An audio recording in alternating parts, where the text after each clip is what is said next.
오늘 성경 본문 말씀은 고린도후서 5장 11절로 21절 말씀입니다. 우리가 주의 두려우심을 알므로 사람을 권하노니 우리가 하나님 앞에 알리워졌고 또 너희의 양심에도 알리워졌기를 바라노라.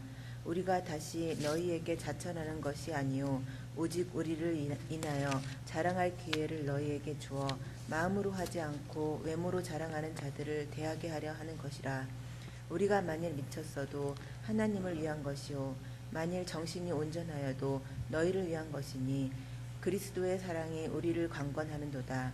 우리가 생각건대 한 사람이 모든 사람을 대신하여 죽었은즉 모든 사람이 죽은 것이라.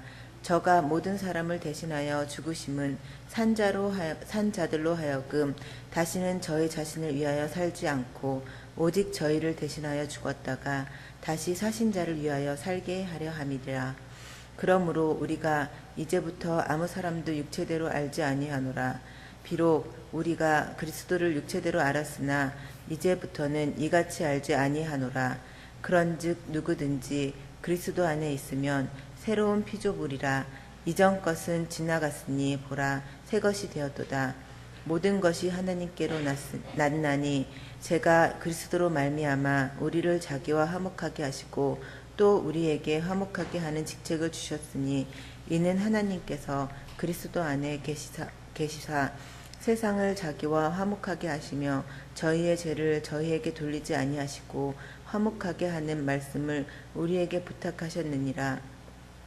이러므로 우리가 그리스도를 대신하여 사신이 되어 하나님이 우리로 너희를 권면하시는 것 같이 그리스도를 대신하여 간구하노니 너희는 하나님과 화목하라. 하나님이 죄를 알지도 못하신 자로 우리를 대신하여 죄를 삼으신 것은 우리로 하여금 저희 안에서 하나님의 의가 되게 하려 하심이니라. 아멘.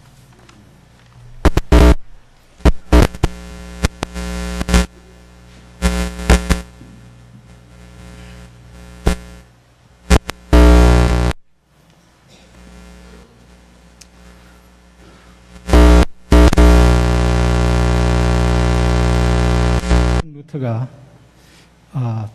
로마 천주교 개혁 운동을 시작한 지 꼭 하루 모자라는 494주년 되는 날입니다.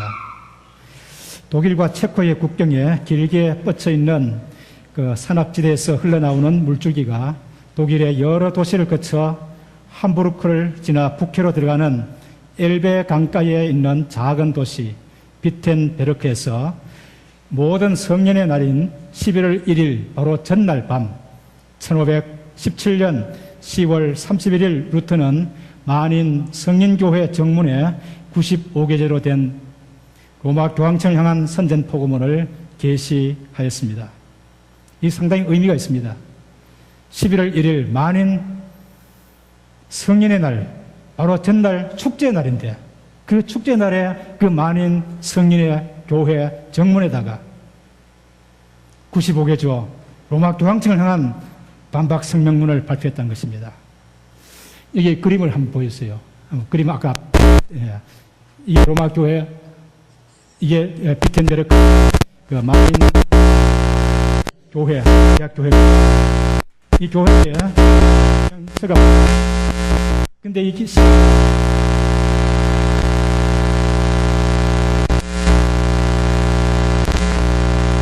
만들어졌습니다. 시가 잘 안 보이지만 15개조가 기록되어 있습니다. 지금 저게 95개조 그것을 요약하면은 두 가지로 나눕니다.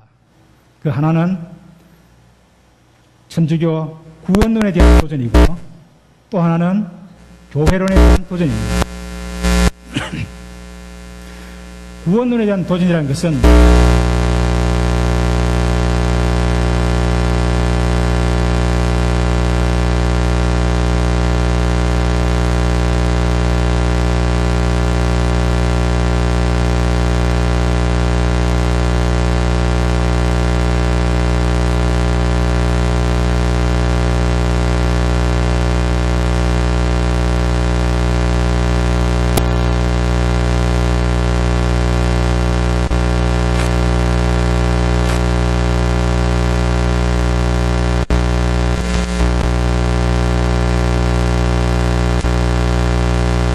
면제해 준다는 것입니다.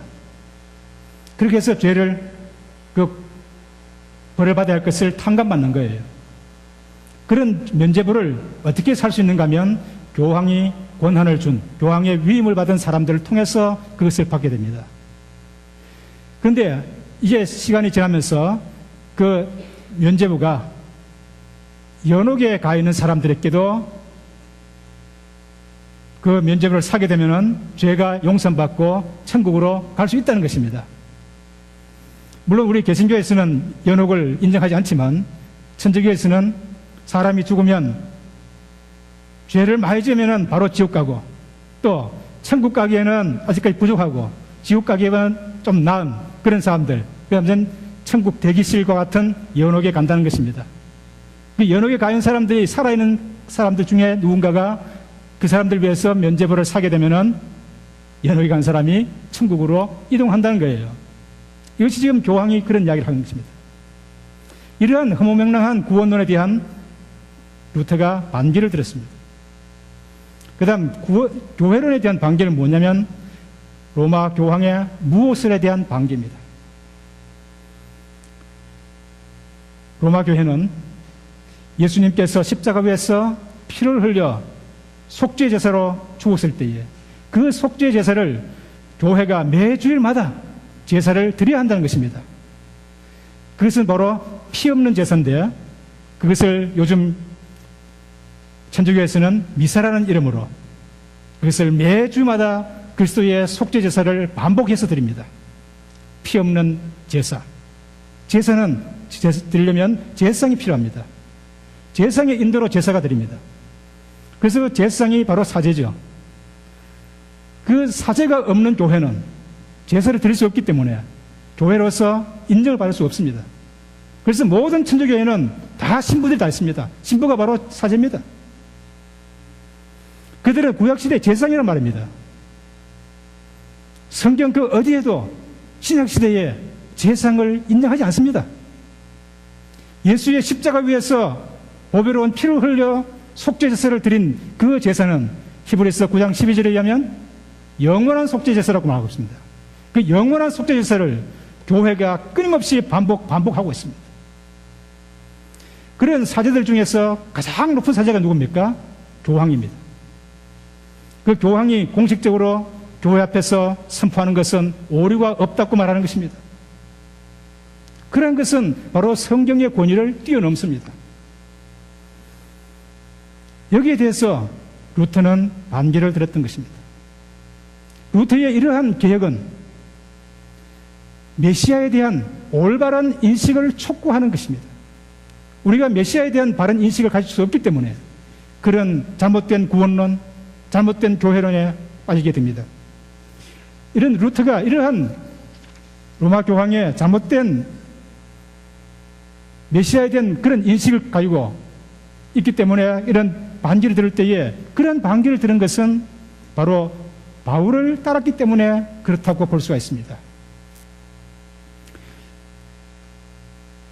천주교 사제가 사제복을 벗어던지고 하나님의 구원 사건을 이루신 예수 그리스도를 믿음으로 어렵게 된다는 하나님의 말씀으로 돌아온 것은 그가 바울이 전해준 그 바울의 뒤를 따라갔던 결과입니다.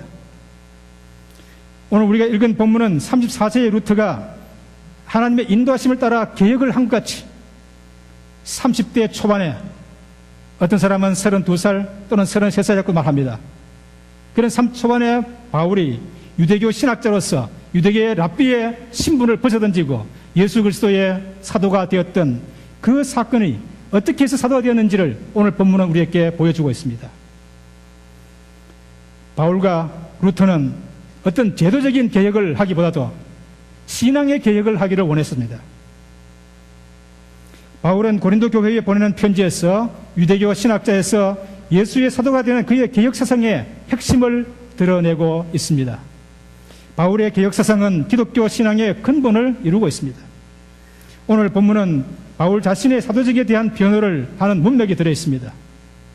다시 말하면 자기 외모를 자랑하는 자들, 오늘 본문 12절에 보면은 외모로 자랑하는 자들에게 대답하게 하려 하는 것이라 이런 말이 있습니다. 지금 바울은 이 본문에서 자기 외모를 자랑하는 자들에게 지금 답을 주고 있어요. 외모를 자랑하는 자들은 누굽니까? 바울을 대적하는 자들입니다. 바울을 적대한 자들입니다. 그들이 고린도 교회에 들어와서 고린도 교회 성도들에게 바울은 진짜 사도가 아닙니다. 바울은 그의 사도적 자격을 갖추지 못했습니다. 따라서 그가 전하는 복음은 가짜입니다. 잘못된 것입니다. 이렇게 고린도 교회 성도들을 설득했습니다. 그러한 설득에 고린도 교회 성도들은 넘어가서 바울을 무시하기 시작했습니다. 바울을 대적했습니다. 그래서 바울은 자기 자신의 사도직의 정당성을 고린도후서 5장 11절 이하에서 변호하고 있습니다. 바울이 말하는 거짓 사도들은 고린도에 와서 예루살렘 사도들의 추천 편지, 우리는 이러한 추천 편지가 있습니다 하면서 추천 편지를 보여주면서 하는 말이, 우리는 성지 출신 유대인들로서 예루살렘 교회의 사도들이 인정하고 또 모세 율법 첫 언약의 계시를 존중하는 정당한 사도들입니다. 그런데 바울은 당신들에게 이 추천 편지 한 장 내놓는 거 보셨습니까? 바울은 추천 편지가 없지 않습니까? 이렇게 고린도후서 3장 1절 이하에서 자기 자신의 사도직에 대한 변호를 하고 있습니다. 그는 거기서 보면 이렇게 말합니다. 고린도후서 3장 1절 이하 보면 나는 추천 편지가 없습니다. 그것이 무엇이 되게 중요합니까? 고린도 교회 회중 여러분, 나의 추천 편지가 아닙니까? 당신들이 바로 나의 추천 편지가 아닙니까? 내가 사도로서 여러분들에게 와서 복음을 선포하여 여러분들이 그리스도를 믿음으로 구원을 얻고 성령을 받지 않았습니까? 그렇다면 그리스도인들로서 여러분들은 내가 복음을 올바로 선포하고 그리스도를 올바로 나타낸 사도됨의 증거가 아닙니까?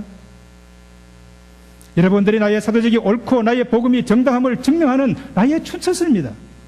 그런데 내가 여기에 더하여 무슨 추천서가 더 필요합니까? 그런 적대자들에게 그렇게 응수했습니다. 거짓 사도들은 바울의 사도직을 부인하기 위해서 바울의 과거를 문제 삼고 있습니다. 그들은 말하기를 우리는 예수를 따르며 예수의 가르침을 받고 예수의 부활을 체험하고 예수로부터 보내심을 받은 위대한 예루살렘 사도들로부터 추천장을 받았고 정당한 과정을 거쳐서 사도가 되었습니다. 그런데 바울은 어떤 분입니까? 바울은 과거에 예수의 제자였기는커녕 예수를 저주하고 그리스도를 핍박했던 자였습니다. 그리스도의 교회를 핍박하던 자였습니다. 바울의 적대자들은 바울의 다메섹 도성에서 회심 전에, 그리스도인이 되기 전에 신명기 21장 23절에 근거해서 나무에 달려 죽은 자는 하나님의 저주를 받은 자라고 말했던 사람입니다. 이렇게 교회를 핍박했던 사실을 들춰내면서 바울의 사도직을 부정했습니다. 이에 대해 바울은 오늘 본문 고린도후서 5장 16절 17절에서 이렇게 대답합니다. 내가 과거에 예수를 메시아로 인식하지 않고 그를 적대했고 그를 믿는 자들을 핍박했던 것은 사실입니다. 그러나 그때는 내가 육신적인 관점에서 예수를 바라보았기 때문에 그랬습니다. 즉 내가 당시에 육신적인 메시아 사상을 가지고 있었는데 그 육신적인 메시아 사상에 예수의 됨됨이나 그가 한 일을 비춰보았을 때 예수가 메시아일 수 없었다고 생각했습니다. 그러나 이제는 더 이상 그렇게 생각하지 않습니다. 비록 우리가 그리스도 과거의 육신적인 관점에서 평가했지만 이제는 더 이상 그렇게 평가하지 않습니다. 바울에게 있어서 메시아에 대한 이러한 인식의 변화가 있었습니다. 그 인식의 변화의 내용이 5장 14절에 이렇게 기록되어 있습니다. 우리가 생각하건대 한 사람이 모든 사람을 대신하여 죽었은즉 모든 사람이 죽은 것이라. 바울은 다메섹으로 그리스도인들을 핍박하러 가는 순간까지 예수의 죽음이 예수님 자기 자신의 죄에 대한 하나님의 저주받음이라고 생각을 했었습니다. 그래서 그는 예수를 메시아라고 하는 자들을 하나님을 욕되게 하는 자들이라 생각하여 잡아 가두고 핍박했었습니다. 그런데 그는 다메섹 도상에서 하나님에 의해 부활되어 하나님 우편에 높임받아 하나님의 영광 가운데 나타난 그 예수를 만났습니다. 거기서 그는 예수가 자기 죄 때문에 하나님의 저주를 받은 것이 아니고 모든 사람을 위해서 대속의 죽음을 죽은 것이라는 사실을 깨닫게 되었다는 것입니다. 이 깨달음을 좀 더 정확하게 표현한 것이 5장 21절입니다. 하나님께서 죄를 알지도 못하시니, 즉 예수를 우리를 대신하여 죄로 삼으신 것은 우리로 하여금 그 안에서 하나님의 의가 되게 하려 하심이라. 여기에 죄라는 단어가 두 번 나옵니다. 하나님께서 죄를 알지도 못하시니, 그분에게 죄로 삼으신 것은, 이 죄라는 단어가 두 번 나오는데 이 죄라는 단어는 헬라어로 하마르티아라는 단어입니다. 헬라어의 이 하마르티아라는 단어는 히브리어의 하타트라는 단어의 문자적인 번역어입니다. 근데 이 히브리어에 나타난 이 하타트는 두 가지 의미가 있습니다. 그 첫 번째는 죄라는 의미입니다. 영어로 말하면 sin입니다. 또 하나의 의미는 그 죄에 대한 속죄 제사라는 의미가 있습니다. sin offering입니다. 이 두 가지 의미가 여기 두 번 다 포함되어 있습니다. 그래서 다시 한번 생각해 보면, 죄 없는 예수님께 우리의 죄를 담당하도록 해서 우리의 죄에 대한 속죄의 제사가 되게 하셨다는 것입니다. 그것은 그로 말미암아 그리스도 안에서 우리가 하나님 앞에 의인이 되도록 하셨다는 이야기입니다. 이것이 바울의 메시아에 대한 인식의 변화의 내용이고 바울의 개혁 사상입니다. 바울의 이러한 개혁 사상은 그가 유대교 신학자에서 예수님의 사도로 부름받는 그의 핵심 사상이 된 것입니다. 바울은 메시아에 대한 이러한 인식을 데살로니가 유대인의 회당에서 새 안식일 동안 구약 성경을 가지고 논쟁을 했습니다. 사도행전 17장 3절에 보면 그리스도가 해를 받고 죽은 자 가운데서 다시 살아나야 할 것을 증언하고 이르되, 이게 다시 살아나야 한다는 것은 반드시 살아나야 한다는 것입니다. 내가 너희에게 전하는 이 예수가 곧 그리스도라.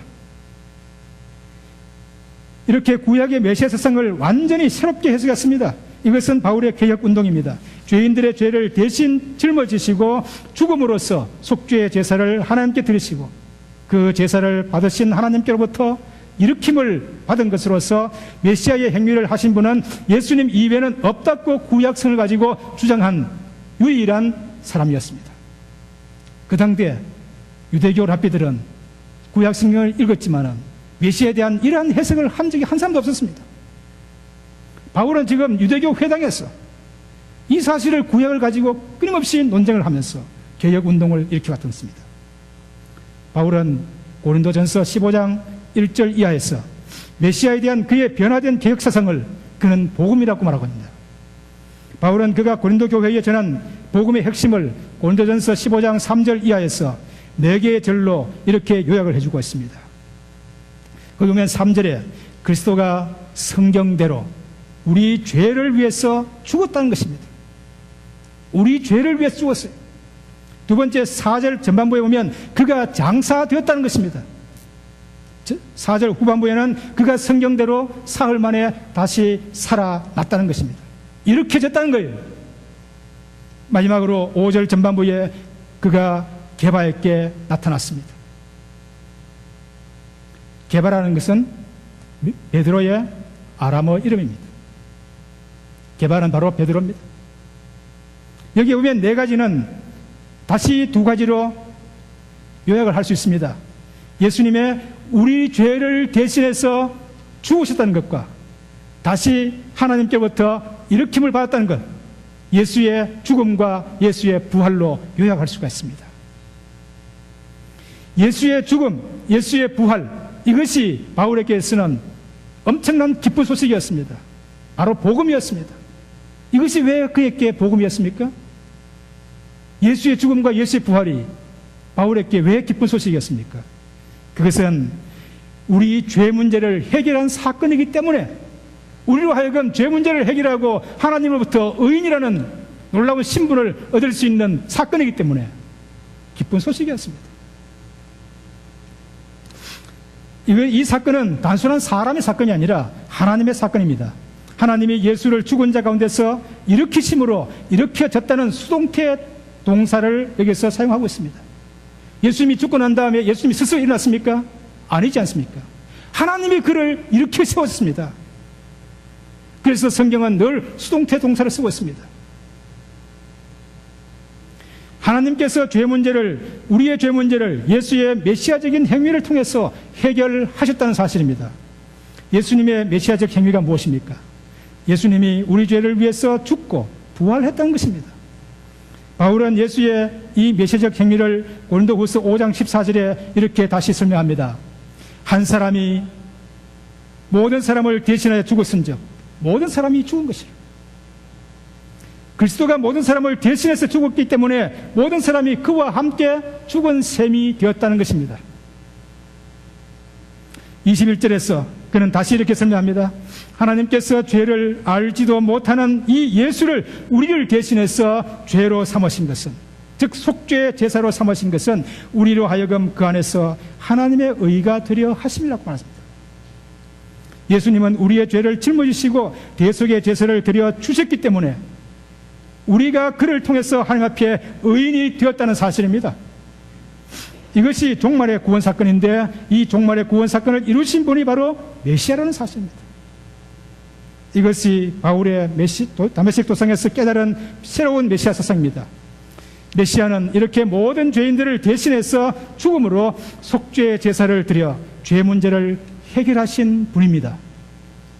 그래서 이러한 새로운 메시아 사상에 대조해서 고린도후서 5장 16절 17절에서 바울은 자기가 다메섹으로 그리스도인들을 체포하러 갈 때까지 유대 신학자로서 가지고 있었던 그 메시아 사상을 육신적인 관점에서 본 메시아 사상이라고 말하고 있습니다. 자, 그렇다면 당시 유대교 신학자로서 바울이 가졌던 육신적인 관점에서 본 메시아 사상은 어떤 사상입니까? 자, 당시 유대교에는 다양한 메시아 사상이 있었습니다. 그 중에서도 우리는 두 가지 대표적인 메시아 사상을 생각해 볼 수 있습니다.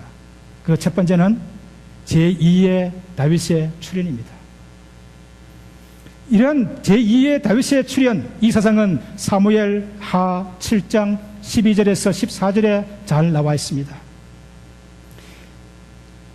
하나님께서 선지자 나단을 다윗에게 보내서 다윗에게 하신 약속의 내용입니다. 이것을 학자들은 나단의 신탁이라고 말합니다. 그 신탁에 보면 내 수한이 차서 내 조상들과 함께 누울 때에 내가 내 몸에서 날 내 씨를 내 뒤에 세워 그의 나라를 견고하게 하리라. 그는 내 이름을 위하여 집을 건축할 것이요 나는 그의 나라 왕위를 영원히 견고하게 하리라. 나는 그에게 아버지가 되고 그는 내게 아들이 되리니. 이런 약속을 하셨습니다. 이 약속에 따라서 하나님께서는 다윗의 씨 솔로몬을 다윗의 왕위에 앉히셨습니다. 이렇게 해서 유대가 다윗의 왕조로 쭉 이어갔지만, 그러나 왕들이 하나님의 말씀에 순종하지 아니하고 우상을 섬기고 범죄 행위로 말미암아 하나님께서는 그들을 바벨론으로 포로되도록 하셨습니다. 그렇게 해서 다윗의 왕조는 끝이 났습니다.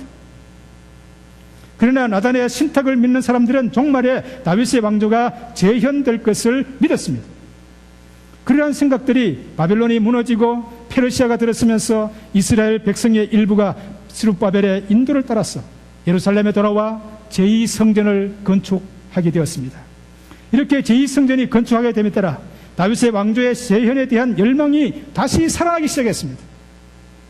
유대인들은 하나님께서 다시 한번 다윗의 씨를 일으켜서 다윗의 왕조를 재건하고 다윗이 이스라엘에게 주었던 정치적인 자유, 경제적인 풍요, 사회적 정의, 이런 평화를 가져다 줄 것으로 기대했던 것입니다. 그래서 유대인들은 다윗의 씨, 다윗의 자손, 다윗의 순 또는 다윗의 가지, 다윗의 아들, 이러한 용어로서 메시아에 대한 칭호로 부르게 되었던 것입니다. 또 하나의 중요한 메시아 사상은 제2의 모세의 출현입니다. 이 사상은 신명기 18장 15절에 근거합니다. 그곳에 하나님께서 모세를 통해서 이스라엘 백성에게 모세와 같은 선지자를 다시 일으킬 것이라고 말씀하셨습니다. 너희는 나와 같은 선지자를 일으키니 그의 말을 들으라고 말합니다. 모세는 이스라엘을 이집트의 노예 상태에서 해방을 시켰던 사람입니다. 다시 말하면 모세는 이스라엘 백성에게 정치적인 자유를 가져다 주었습니다. 그 당시 가장 악독했던 독재자 이집트의 바로 밑에서 해방을 시켜줬고, 광야로 그들을 이끌어서 굶주릴 때에 하늘로부터 만나를 내리게 했고, 목마를 때에 반석에서 물을 내게 했고, 그래서 그들의 경제적인 풍요를 주었던 것입니다. 430년 동안 노예 생활을 하면서 무업천지에 살던 삶을 이제 광야에 나와서 법이 없는 그런 오합지졸의 사람들을 하나님께로부터 율법을 받아서 선포함으로 법치 국가의 길을 열어주었던 것입니다. 신약시대의 유대교는 종말의 구원을 출애굽의 재현으로 보고 종말의 구원자 메시아를 모세와 같은 선지자 제2의 모세를 기다렸던 것입니다. 그러므로 메시아는 제2의 출애굽을 구원을 이룰 자로 기대되었던 것입니다. 따라서 유대교의 메시아 세상에서 본 메시아는 제2의 다윗을 통해서인지 또는 제2의 모세를 통해서인지 간에 정치적인 자유, 경제적인 풍요, 사회적인 정의 이러한 것들을 가져다 주는 그러한 메시아를 기다려 왔었습니다. 이것이 그들의 메시아관이었습니다. 예수님의 12제자들도 예수님께부터 제자로 부름받고 3년간 따라다니며 배웠다 할지라도 그들도 예수님이 죽고 부활하고 승천하기 직전까지 이러한 유대교의 육신적인 관점의 메시아 사상에 젖어들어 있었습니다. 사도행전 1장 6절에 의하면 제자들은 예수님 승천하기 직전에 예수님께 질문합니다. 주께서 이제 이스라엘의 그 나라를 회복하실 때가 되었습니까? 이제 예수님께서 예루살렘 올라가셔서 로마 정부를 무너뜨리고 이스라엘의 독립을 시켜주고 하나님 나라로 확장시켜서 이제 정치적인 자유, 경제적인 풍요, 사회적인 정의를 이룩할 이스라엘을 세울 준비가 되었습니까? 질문하는 거예요. 이 예수님이 로마 정부를 무너뜨리고 이스라엘을 정치적인 자유를 독립을 시켜줄 때에 자기들은 장관 자리를 기대하고 있었습니다. 이것이 유대교의 육신적인 관점에서 본 메시아 사상이었습니다. 이러한 이 예수의 제자들의 질문 속에 그 당대 사람들이 얼마나 이 유대교의 육신적인 관점에서 메시아 사상에 젖어들이는가를 우리가 잘 볼 수가 있습니다. 그런데 이 같은 유대교적 관점에서 예수를 바라보았을 때 유대인들에게 과연 예수님이 메시아로 보여졌겠습니까? 예수님이 이스라엘을 로마로부터 해방시켰습니까? 예수님이 제2의 출애굽의 구원을 이루었습니까? 예수님은 마지막 6월절에 십자가에 처참하게 달려 죽고 말았습니다. 로마의 일개 지방장관인 빌라도에게 처참하게 죽음을 당한 자가 어찌 모세와 비교할 수 있겠습니까? 그가 다윗 왕조를 재건했습니까? 그가 정치적인 자유를, 경제적인 풍요를, 사회적인 정의를 가져왔습니까? 도리어 그를 쫓는 무리들에게 고난과 쫓김을 당하고 죽임을 당하도록 하지 않았습니까? 따라서 유대교의 메시아 세상에 비춰볼 때 예수님은 메시아일 수가 없었습니다. 오늘날까지 유대교의 메시아 세상을 가지고 있는 사람들에게는 예수는 메시아일 수가 없습니다. 그래서 지금도 유대인들은 예수님의 메시아 되심을 거부하고 있습니다. 그런데 유대교 신학자 바울은 어떻게 하루아침에 유대교의 이러한 메시아 세상이 잘못되었고 틀렸고 예수님이 진짜 메시아임을 깨닫게 되었습니까? 어떻게 진짜 메시아가 하는 일은 유대교가 말하는 그런 것이 아니고 우리를 위하여 대속의 죽음을 죽고 부활하는 것이라는 사실을 깨닫게 되었냐는 말입니다. 메시아의 행위는 다윗의 왕조를 재건해서 정치적인 자유와 경제적인 풍요와 사회적인 정의, 평화, 평등 이런 것을 가져다 주는 것이 아닙니다. 우리의 죄를 위해 속죄의 제사로 죽고 부활하는 것이라는 전혀 새로운 인식이 어떻게 바울에게 일어나게 되었습니까? 그것은 예수님을 메시아라고 선포하는 그리스도인들을 핍박하던 자기에게 다메섹 도상에서 그리스도가 하나님의 영광 가운데 나타났을 때 하나님께서 예수를 죽은 자들 가운데서 살리시고 높이심으로 그리스도인들의 선포를 확인하셨다는 사실을 그가 깨달았기 때문입니다. 그래서 그가 핍박하던 그리스도인들의 선포, 그 복음, 다시 말하면 그리스도가 성경대로 우리를 위해서 죽고 성경대로 사흘 만에 부활됐다는 이 사실을 받아들이고 그것을 자신의 복음, 자신의 개혁사상으로 받아들였던 것입니다. 고린도후서 5장 16절 이하의 내용들을 다시 한번 살펴봅시다. 거기에 보면 이렇게 말합니다. 내가 그때의 육신적인 메시아 사상을 가지고 예수를 평가했기 때문에 그가 메시아됨을 내가 인정할 수 없었습니다. 그래서 나는 예수를 저주했고 그를 메시아라고 선포한 자들을 핍박했었습니다. 그러나 이제는 더 이상 그렇게 하지 않습니다.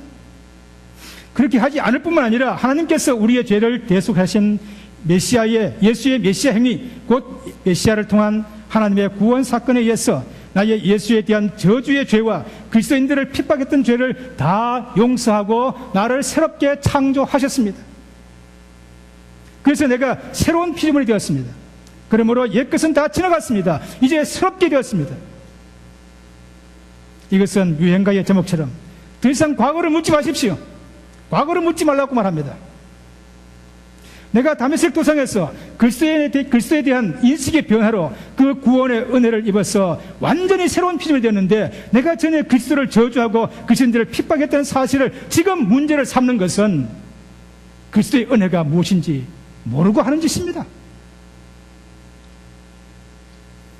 지금 우리는 다른 사람들의 과거를 들춰내고 비난하는 일은 없습니까?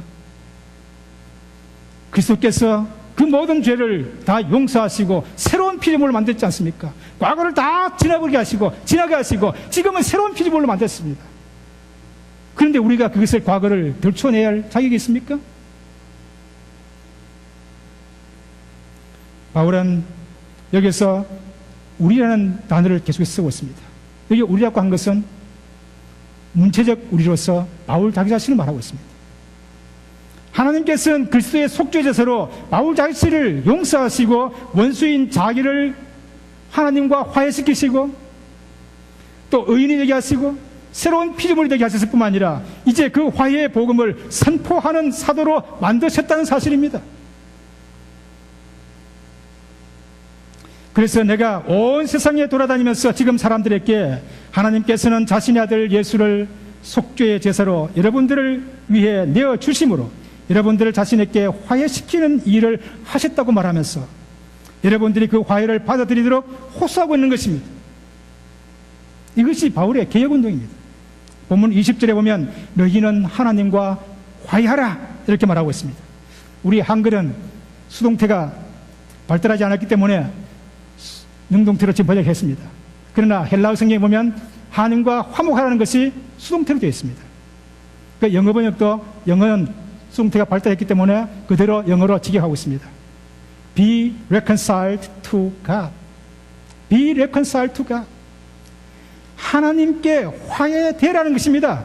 그 말은 하나님의 화해를 받아들이라는 거예요. 하나님의 화목을 받아들이라는 것입니다. 하나님께서 그 제사를 예수께서 우리의 죄를 대신하여 드린 속죄의 제사를 받으셨다는 표시로 예수님을 죽은 자 가운데서 이렇게 썼습니다. 하나님께서 우리와 화해시키시고 예수를 메시아로 보내셔서 구원 사건을 이루어 주셨습니다. 이러한 하나님의 화해 사건을 받아들일 때에 그리스도 안에서 하나님과 화해가 이루어지고 하나님의 생명에 참여해서 새로운 피조물이 되는 것입니다. 교통사고가 일어났을 때 피해자와 가해자가 발생합니다. 자, 피해자와 가해자 사이에 화해를 하려면 어떻게 화해를 할 수 있습니까? 누가 먼저 우리 화해합시다 라고 말을 해야 합니까? 가해자가 피해자에게 손해를 끼쳐놓고 우리 이제 화해합시다 이렇게 말하면 화해가 되겠습니까? 안 되겠죠. 피해자가 당신이 내게 이런 많은 손해를 입혔지만은 내가 더 이상 문제를 삼지 않을 테니 우리 이제 더 이상 이 문제 가지고 왈가왈부하지 말고 이제 화해합시다 하고 화해의 손을 내밀면은 그 손을 잡을 때에 가해자가 미안한 마음으로 송구한 마음으로 그 손을 잡을 때에 화해가 이루어집니다. 하나님과 우리 사이에 누가 가해자입니까? 누가 피해자입니까? 하나님은 아담과 하와를 창조하시고 그들이 살기에 가장 좋은 환경 에덴 동산을 만드시고 온갖 종류의 맛있는 과일 나무를 만드시고 그것을 먹도록 하셨습니다. 그러나 단지 동산 주황에 있는 나무의 열매는 먹지 말라고 하셨습니다. 그런데 어느 날 아담 부부는 하나님께서 먹지 말라고 하신 그 나무의 열매를 따먹게 되었습니다. 하나님의 명령을 거부하게 되었습니다. 창조주이신 하나님, 조물주이신 하나님이 자기가 만든 이 피조물에게 자기 명령이 먹게 되지 않습니다. 하나님이 얼마나 마음에 상처가 있었겠습니까? 하나님은 피해자입니다.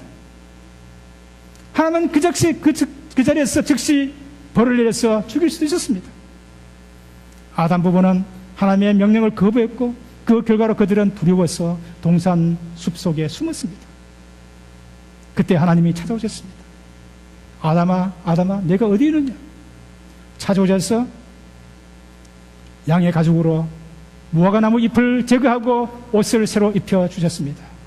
이 사건은 무엇을 말합니까? 이제 앞으로 하나님께서는 그의 아들 예수 그리스도를 메시아로 이 땅에 보내셨어. 아담의 죄, 하나님을 불순종했던 죄, 하나님을 거부했던 죄, 하나님의 마음을 아프게 했던 죄, 그 모든 죄를 짊어지시고 속죄의 제사를 드릴 그의 아들 예수를 메시아로 보내시겠다는 것입니다. 때가 되어서 하나님께서는 예수를 메시아로 보내시고 우리 모든 인류의 죄를 대신 짊어지시고 우리 죄를 대신하여 속죄의 제사를 드려주셨습니다. 이것은 하나님께서 우리 죄인들에게 내가 너희들이 지은 모든 죄를 더 이상 내가 문제 삼지 않을 테니 이제 나와 화해하자 하는 화해의 손길입니다. 그 손길을 부끄럽게 하시면 안 되는 것입니다. 그러면 화해가 이루어질 수 없습니다.